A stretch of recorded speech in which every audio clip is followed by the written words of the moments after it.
Olu gozo. So we swap positions like that. Olu we go harmonize list. These stakeholders are in and ever.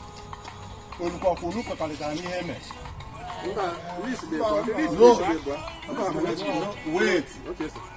Listing come or the other. Yes. The second one. Yes. The first one. I know na Congress Arena. Yes.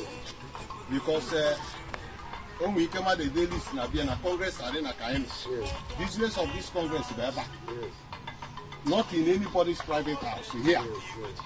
So what we are saying is that what has happened in the Congress Arena now in the list here. Yes. Okay? So when we alternate list, it can come up and have no alternate. And your mother didn't prepare that one.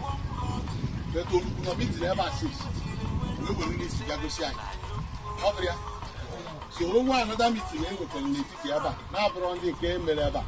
We will take out the list. And for now, we will present the list. 2. Ndị amechido enwego a harmonized list. Ndị banye ọkụ ya nọ? Yes. Anyị nwere part 1 or part 2. One list ka anyị na amechido. So